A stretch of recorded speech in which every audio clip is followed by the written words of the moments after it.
Amen. Amen. Grab a seat this morning.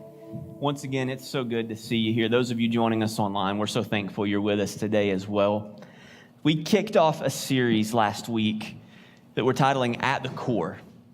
We said that for us as individuals, for us as just a group of believers, for a family, we're calling ourselves here at Level 13, there are certain things that are just at the core of what we do. There's certain non-negotiables. In fact, we said it like this last week. We said, what we value, we repeat. The things that are important to you, the things that are important to me individually, we repeat those things over and over and over again. We drink coffee so we'll like people better. We take showers so that people will like us better. It's just all of those things that we value, we repeat over and over and over again. And in the church, it's the same thing. Here at Level 13, we said that there are three key components or three key statements, three key ideas that we are going to talk about over the next few weeks. We started last week by talking about the first at the core value, and we said it's connection. And connection with God specifically. We said last week, we will be intentional to create space for people to meet Jesus. That we are going to intentionally and unapologetically create space for people to say yes to a relationship with Jesus. We're going to continue that conversation this morning and still look at connection, but we're going to do so in a little different context. But before we dive into that really deeply, I just want to share a little bit of a story and talk about what's under the tent here. So several years ago, I heard the story of a guy who he had a rhythm and a routine in his life. Every Monday during football season, he was watching Monday Night Football. It didn't matter who was playing. It could be two teams that he hated, but he was going to watch it because that was his rhythm, that was his routine. As part of that, he would grill out every single Monday afternoon. I don't know if we've got anybody in the room or anybody watching online. You like to grill out. I have to admit, I'm not good at it. I can remember when Haley and I first got married, we both come from large extended families. And so we had like 17 bridal showers. It was just ridiculous. It wasn't quite that many. I'm using hyperbole. It was really just 15. But we had a lot. And so we had duplicates of almost everything. So on our first grocery shopping trip, we took back all the duplicates, and we got enough back on one of those awesome little gift cards that we bought every single thing that we wanted, not needed, wanted, for our first grocery trip together as a married couple, and still had enough money left over that I could buy this really sweet charcoal grill. I mean, it was awesome. And we took it home. I put it together. That was what I did for a living. Like, I built furniture, and I built grills, and I assembled lawnmower. I did all these kind of stuff for Walmart when I worked there that was kind of unseen stuff. That was me. I did all that kind of stuff. So I went home, and I continued working and put this thing together.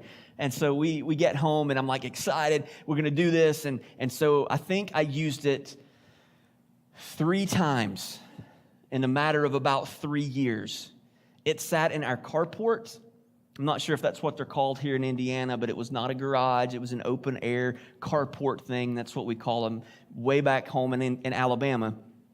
And so it sat there, and it did its job of collecting spider webs and all the pollen that fell. Like, that's all it was accomplishing. We finally gave it away to someone, said, here, just get this off of our property. We don't need it. We don't want it. It's just not worth it. Now, maybe you're a better griller than I am. Chances are, if you have ever grilled anything, you are a better griller than I am.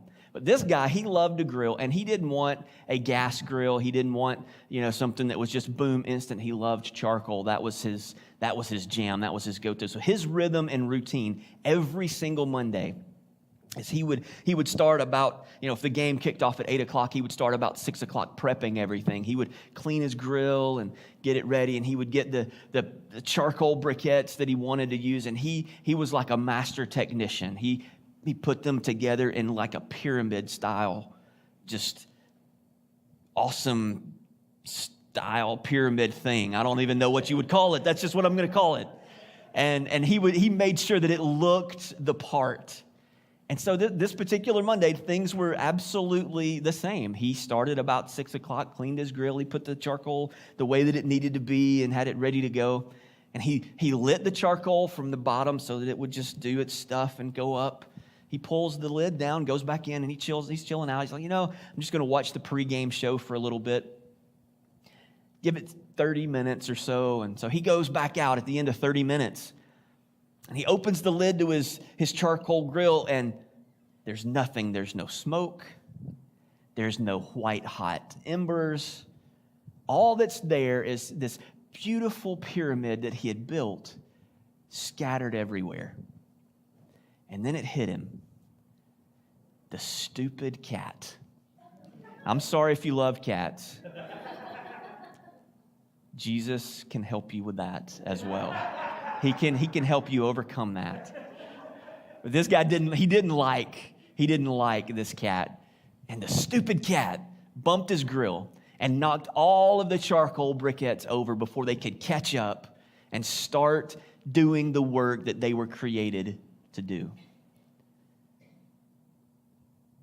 We're going to talk about connection this morning and the importance of you and me being connected with other believers. Because here's the deal that you and I need to understand. As beautiful, and I use the term loosely, as this pyramid of charcoal may be, nobody's cooking a hamburger with that. You ever tried? You ever tried to light one particular piece of charcoal and cook something with it? It just doesn't work. When it comes to being followers of Jesus, connecting with God is the most important thing. And as we said last week, we're going to create intentional space for people to meet Jesus.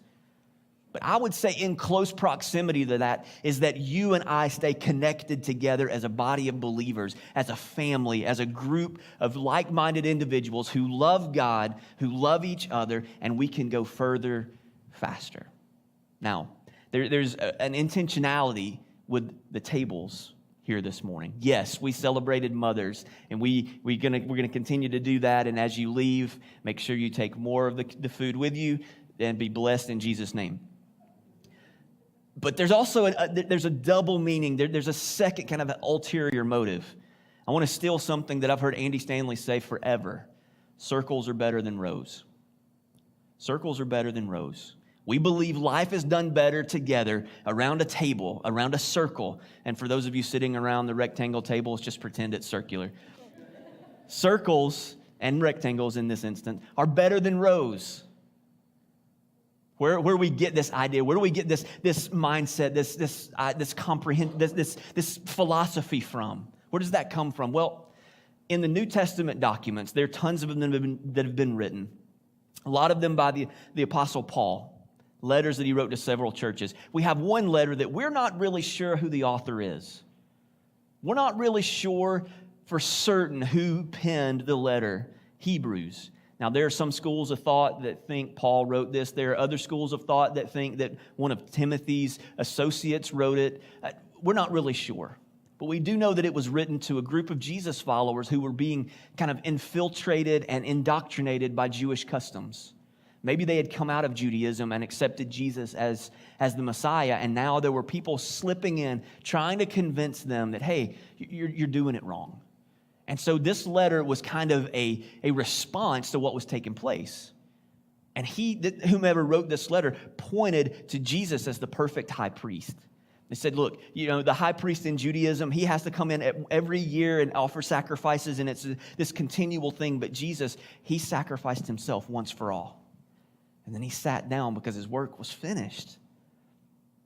And tucked away inside this letter about Jesus as the high priest, he shares this little bit of information. He shares an encouragement for you and for me. And here's what it says in Hebrews chapter 10, verse 24. And let us consider how we may spur one another on toward love and good deeds. Some translations say, let us see how that we can motivate one another to love and good deeds. And I got to thinking about motivation.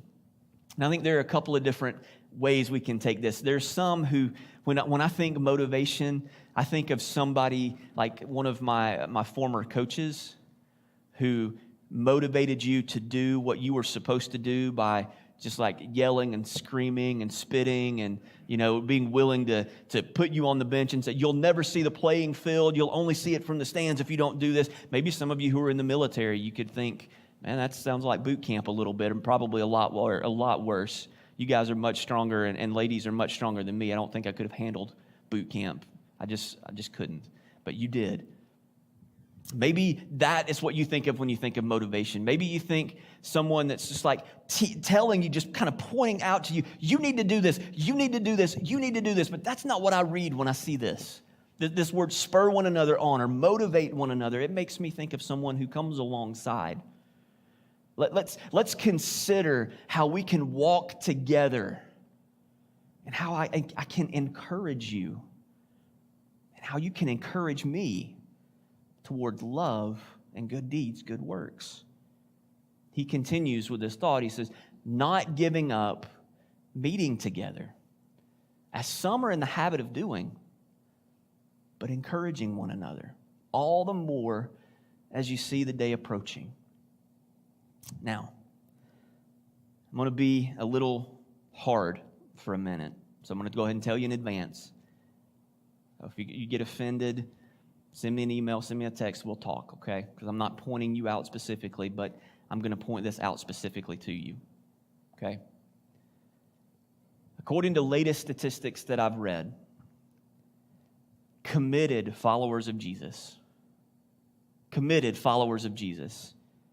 say that they attend worship gatherings 1.3 times per month.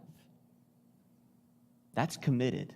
That's people who say, hey, I'm all in. I believe Jesus is the Son of God. I believe that God is who He says He is. 1.3 times per month. And if I can just be so bold, if you're only showing up 1.3 times a month, you're not committed. Church is something you do. It's not a part of who you are. If that's the way that you're looking at it. I love you, but I got to tell you the truth. If we're showing up maybe 2 times a month, 1.5 times a month, we're not connected. That's just what we do when we've got a little bit of time on our hands, when it's convenient for us, right? We were told, don't give up meeting together. Don't give up meeting together. Don't do like some people have done and just completely alienate yourself, because I don't care how hot you are. I don't care how passionate you are for Jesus. I don't care how on fire you are. By yourself, the elements are going to affect you. By yourself, that passion is going to burn out. And before long, what was intended to be white hot, passionate, on fire, is going to grow cold and be ineffective. God didn't create us to do life alone, but to connect with other believers. He didn't create you and me to do life solo. He created us to do life together. But coming to church isn't the end of it. Just showing up on a Sunday morning in a gathering like this isn't the end. That's one way to connect. But let's be honest. For those of us who are here every week, or almost every week, even in a church our size, it's hard to get around and talk to everybody, right? It's hard to know intimately what's going on in the life of everybody that calls this place home. We want to. It's not because we're not interested. It's not because we don't care. It's just difficult because, man, we're going in this direction and I've got to be here at 2 o'clock, or I've got to go get groceries, or, hey, we've got lunch plans we need to leave, or the kid needs a nap, or we've got all these different things, and they're valid. They're good reasons, but it makes it hard to know one another. And so just showing up on Sunday morning isn't the be-all, end-all. There's another step, connecting with one another in groups. What we would call small groups, life groups, whatever phrase you want to put over the top of it. Coming together in groups and doing life in circles rather than in rows. One of the wisest men who ever lived wrote Ecclesiastes. He had some really interesting things to say. This writer of Ecclesiastes, he had this just brilliant idea. Here's what he had to say. 2 are better than 1 because they could have good return for their labor. If any of them falls down,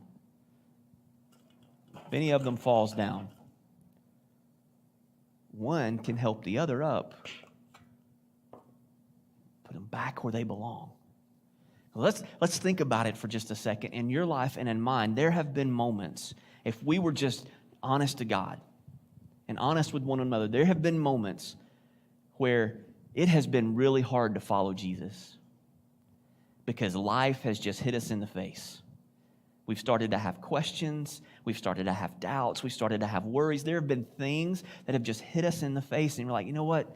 I don't even know what I believe anymore. And if we're by ourselves, if we're solo, if we're flying by ourselves thinking, I don't need anybody else, my relationship with Jesus is private, what's going to continue to happen more often than not is that we're going to see ourselves slip further and further and further away from that truth that we once held on to. What we're going to find ourselves doing is saying, you know what? Church isn't that big a deal. I don't really feel like it this morning. I've got just been a long week. I'm just going to stay at home. Or, you know what? I don't have to go every week. I can pray and read my Bible. It'll be okay. I don't need community. I don't need family. And before long, we've pushed away from the table so far that we've alienated ourselves. And we're not even sure that we believe what we used to believe anymore. But if we're in community with one another, if we're in these groups together and we're doing life together, and I witness that in your life or you witness that in my life, then in love, we can go to one another and say, hey, something doesn't quite seem right. Let's talk. Let me buy you a cup of coffee. Let's go. What's going on? Let's go have a conversation. Come over and let's hang out for a little bit. And we can walk through that stuff together. He continues. But pity anyone. He doesn't pull any punches. Pity anyone who falls down and has no one to help them up. It is a sad state in your life and in mine when we slip and fall and there's nobody there to help pick us back up. Now, for those of us in the room who are introverts, and what's unique about Level 13 is we have a lot of introverts in the room, and I am the chief among them, okay? So I'll say that in and of myself. Like, I am. That's who I am, so I get it. We are just naturally built to kind of stand off and blend into the wall color. Even those of us who are introverted, we need people. We were never created to do life by ourselves. No matter how smart you are, no matter how passionate you are, no matter how put together you are, no matter how strong you are, you were not created by God to do life alone. We were created to need one another. And it's a pity when we don't have somebody to help us. Verses 11 and 12, he continues. Also, if 2 lie down together, they can keep warm. But how can one keep warm alone? How can one stay on fire? How can one stay passionate? How can one stay burning hot in their relationship with God when they're all by themselves? Though one may be overpowered, 2 can defend themselves. A cord of 3 strands is not easily broken. We were created to need community. Community, gathering together, corporate worship. But outside of corporate worship, we were created to need groups. Jesus modeled this himself. He ministered to the crowds. He had hundreds of followers, but he had a core group of 12. And inside that core group of 12, he had 3. He modeled what healthy community looks like. And if he is our example, if he is who we're striving to be, shouldn't we follow that pattern? Shouldn't we follow what he laid out for us and have a group of people around us that we just do life with, that we can connect with, that we can call family? They may not be blood family, but they're family. In his book, Deep and Wide, Andy Stanley talks about the importance of small groups in their church, and they're a church that began with small groups in mind. Here's what he has to say about their groups. At least 90% of the adults we baptize thank specific individuals in their small group for the roles that they played in their coming to faith and their decision to be baptized. 90% of the grown-ups who they baptize say, hey, it was somebody in my group that made a difference in me coming to faith in Jesus. So here's a shocker. Every small group doesn't have to be a Bible study. And it doesn't have to be made up of people who are already followers of Jesus. Small groups can be a group of people that you just enjoy going and hanging out with. Maybe you like to play Frisbee golf. Start a group and go play Frisbee golf. Maybe you like to get together and cook these elaborate meals and everybody brings something to the table, but it's like this super crazy ethnic food and different stuff that you just love. You come together and you do that. That's awesome. Maybe you like to go and watch basketball somewhere. You like to go watch wrestling, whatever it is that's your jam. Maybe you like to crochet and you wanted to start a group for crocheting people. That's cool. It doesn't even have to be made up of all Jesus followers. In fact, I would say it's even better sometimes if it isn't made up of a bunch of Jesus followers, because it gives you a chance to point somebody else to Jesus. It's an open entry into a relationship with Jesus. Again, creating space for people to say yes to Jesus.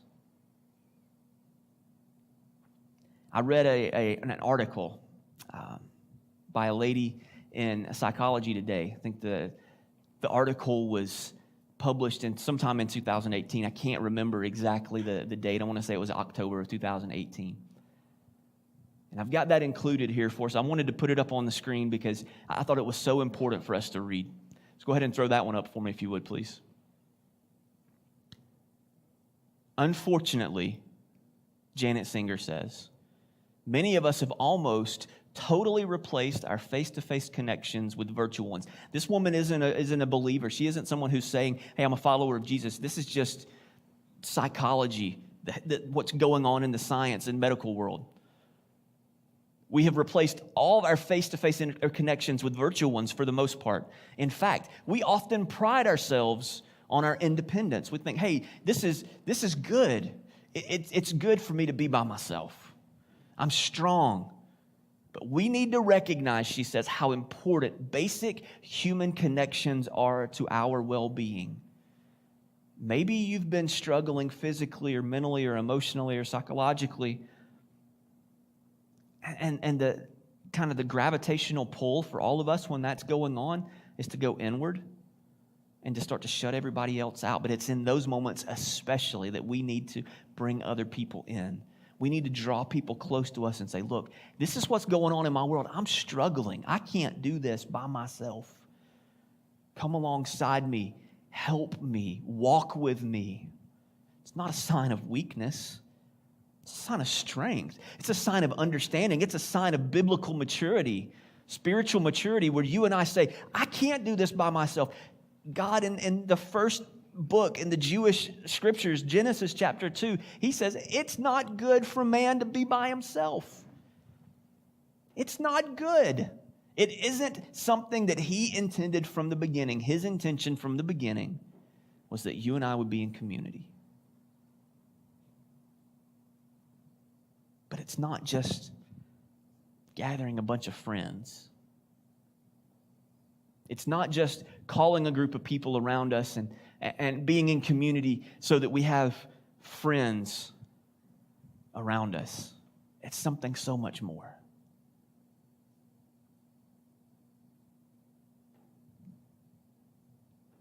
It's more than just having friends. It's actually pursuing Jesus together.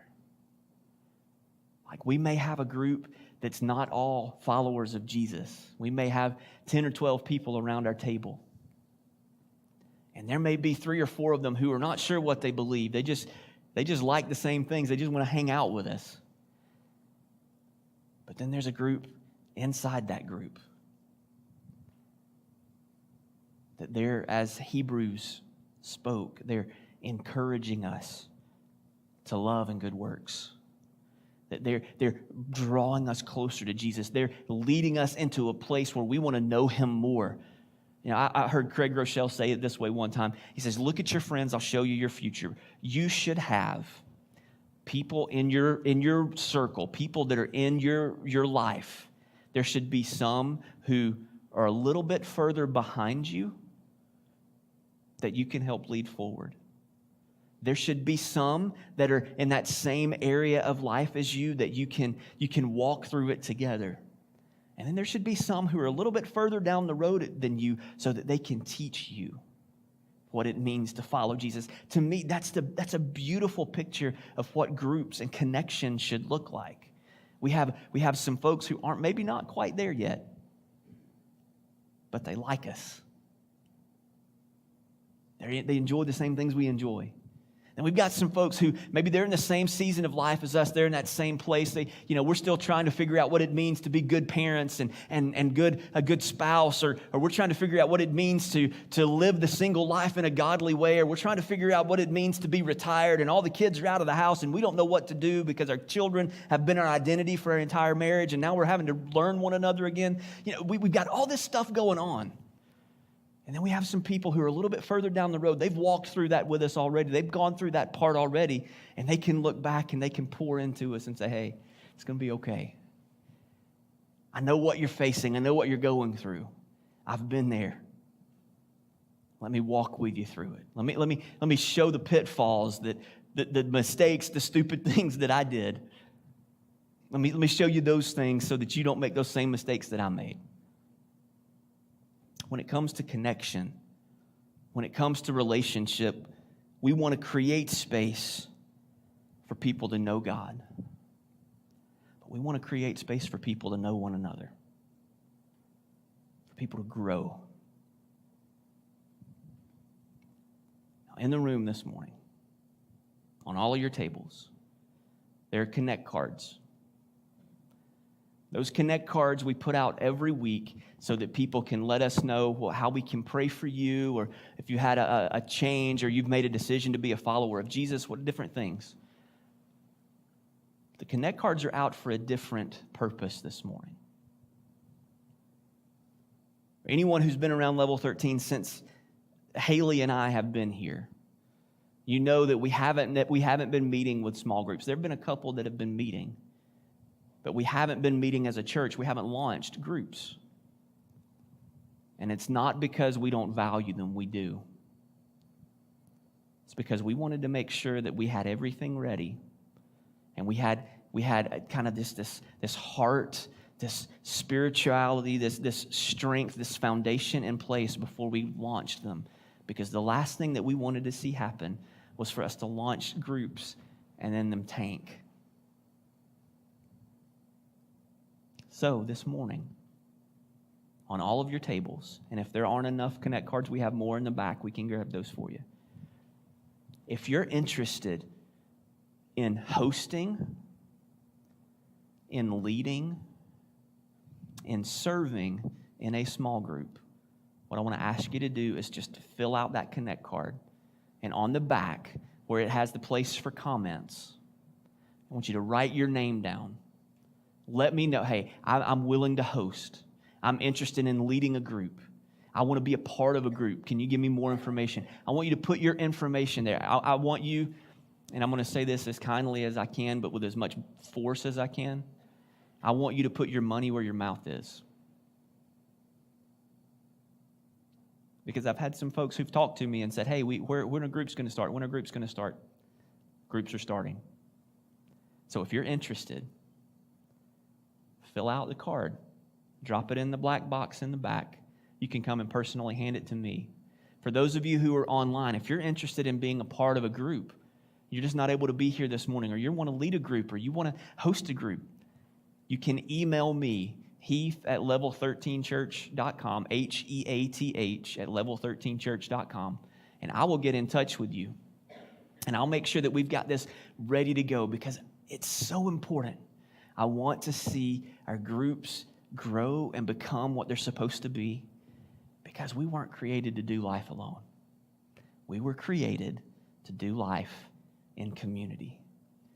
Don't be like the single piece of charcoal trying to cook a hamburger. You're going to be eating hamburger tartare. And nobody wants that, okay?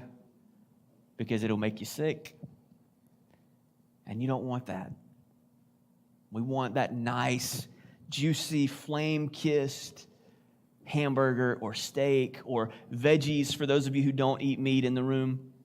Whatever it is that you enjoy, that you would like to grill. You want it to be good and cooked all the way through and just awesome. I know I'm making myself hungry. I may have to go buy a grill. I don't know. We want to see each and every one of us growing and maturing in our relationship with Jesus. We create space for people to say yes to Jesus. We're going to create space for us to grow closer to one another and to God. Let me pray for us this morning. Jesus, thank you. Thank you that you modeled what it means to live in community, that you modeled the small group life for us. Thank you that connection is so important, that you created us to actually crave community. I pray in this room and those who are watching online this morning, Lord, that we would say yes to that craving, that desire for community, and we wouldn't try to isolate ourselves, do life alone, but we would join together. Father, I pray that you begin to speak to hearts of men and women in this room, those who are online as well, who are interested in leading or hosting or serving in a small group, being a part of a small group. I pray that you give us wisdom to know how to launch this well so that we can create space for people to know God, for people to be known, to have folks to walk with us through those good times, through those bad times, and every time in between. Do your deep work, we pray, Holy Spirit, in this room. In Jesus' name.